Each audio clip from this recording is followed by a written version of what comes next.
The Renault 25 is a car that will have marked the spirits in the 80s.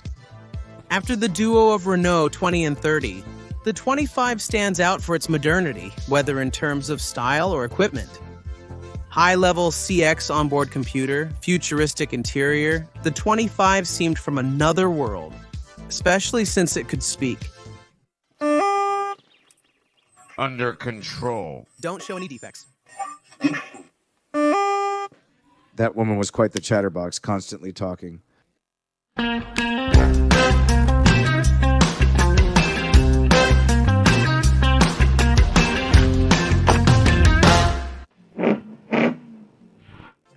But let's go back now to the 80s, where alongside the Renault 25, there was the Peugeot 604, which had just aged quite a bit when the Renault 25 came out. In fact, the Peugeot 604 only survived 2 years after the launch of the Renault 25, leaving only the Peugeot 505 at the top of the Peugeot range. As for the Citroën CX, all that remained was its futuristic design and hydraulic suspension to stay in the game. Freed from obsolete competition, the Renault 25 was able to fill up with customers until the arrival of the Peugeot 605 and Citroën XM despite a disastrous start. In reality, the Renault 25 benefited from outrageous luck for nearly 10 years of its career. However, the beginnings were catastrophic, dubious reliability. Finished with a trowel, there were also strikes. Enough to seriously slow down deliveries, at least at launch, and ruin its reputation, especially in Germany. Now I suggest to get acquainted with the new little one from Renault. Introduced in 1983 and put into production in 1984, the Renault 25 arrived at just the right time. Since PSA was busy saving its skin thanks to the 205 downsizing with the planned end of Talbot, clearly PSA had other fish to fry than replacing the 604, the CX, and the Tagora. Because it would not be until 1989 that the other French automotive group, revitalized by the successes of the BX, the 205 or the 405 would again tackle this high-end market, leaving Renault free to install its new large sedan. Since the late 70s, Renault had been working to replace its top-of-the-range duo, namely the Renault 20 and Renault 30. And some say that the Renault 25 should have been called Renault 40. In fact, as soon as the decision was made that a single car would replace the two previous models, it became obvious that it needed an appropriate numbering. What better than to split the difference? Let's go for 25. As for the design, the duo Robert Opron et Gaston Juchet, who held the Renault style of those years, was renewed. Since the Renault 4 and the Renault 16, the Renault style is precisely to offer, even in the high end, cars with a hatchback. This was not deviated from, but thanks to the trick of the bubble hatchback, the 25 could make one think, from certain angles, that it was a 3-volume car. The idea was there, the idea of being able to attract the German customers. Inside, they trusted Marcello Gandini, who signed a dashboard with a cap that was quite in the era of the 80s. And we must remember the context of the cars at this time.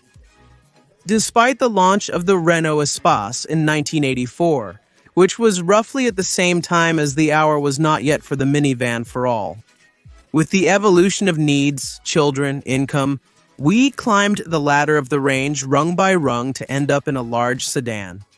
The Renault 25 was therefore a high-end car, especially in V6, but also family-friendly with the 4 cylinders, gasoline and diesel. A dual-purpose car explaining its success.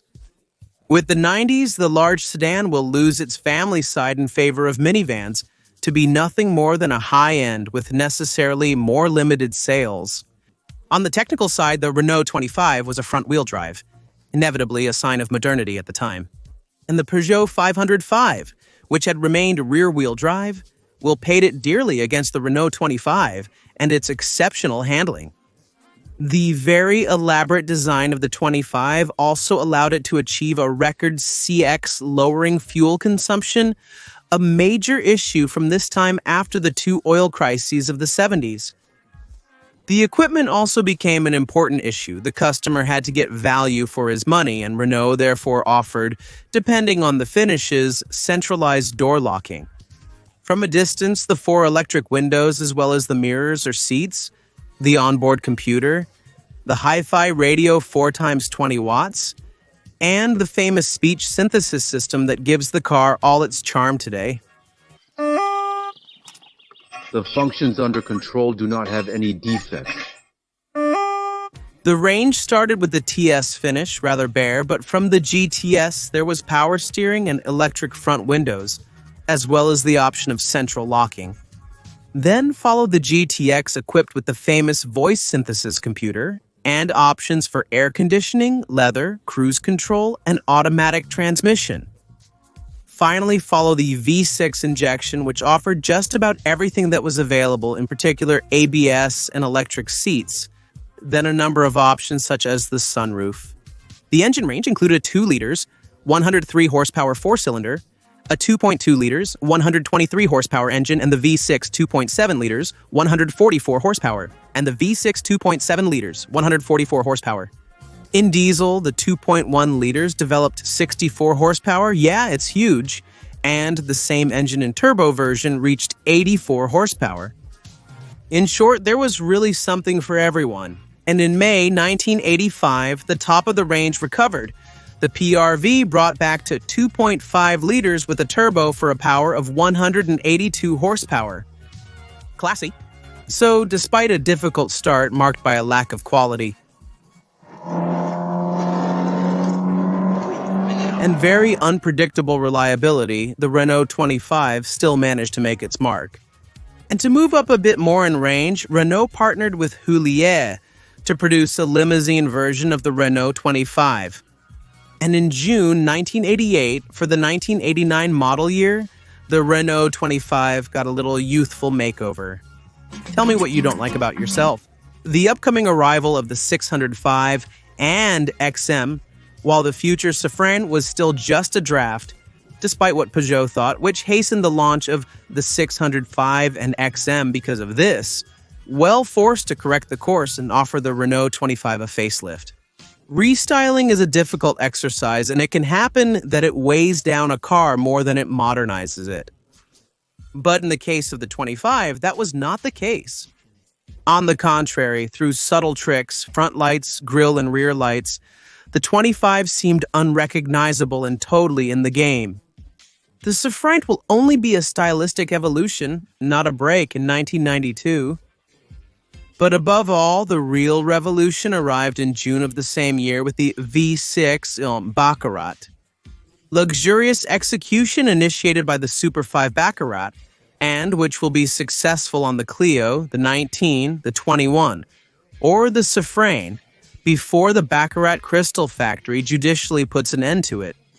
In 1990, and to counter the arrival of the 605 SV24 and XM 624, which offered a 200 horsepower engine, Renault responded with the 25 V6 Turbo Baccarat for a total power of 205 horsepower. However, the end was approaching, involving more and more special series, Beverly Courchevel Olympique 92, before being definitively replaced by the Safrane. In total, 780,976 Renault 25 will be sold between 1984 and 1992, a record still today for a modern French large sedan. At Renault, neither the Safrane or the Velsadas, and even less the Latitude or the Talisman, have done better.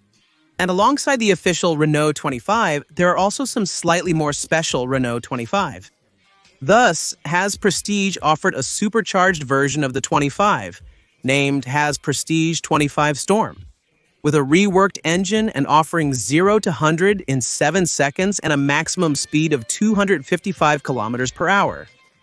At EBS, a convertible version of the 25 was somewhat accidentally conceived, which remained a unique model, as it was entrusted to the body shop after falling off the truck, transporting a batch of Renault 25, with the task of saving it however they could and however they wanted. And the Belgian coach builder EBS will let loose and create a superb convertible. So don't think that it was enough to just remove the roof. No, the work was deeper and clearly shows the skills of the Belgian coach builder that justified the trust that Renault had in them at the time. Indeed, the 25 V6 turbo convertible is a true two-door. Similarly, the trunk has been completely transformed to preserve the fluid line of the 25 convertible. It almost seems like this large four-seater convertible could have found its place in the garages of the Republic to replace the presidential SMs, for example. It's a shame it didn't have a sequel, even though I doubt the success it could have had, but admit that in its white shade, it would be perfect for driving to Saint-Tropez, heading to Eddie Barclay's house for a wild night. And there was also a kit allowing the transformation, quite unfortunate it's true, of a 25 into a station wagon version. Today, the 25s bring joy to those nostalgic for the 80s.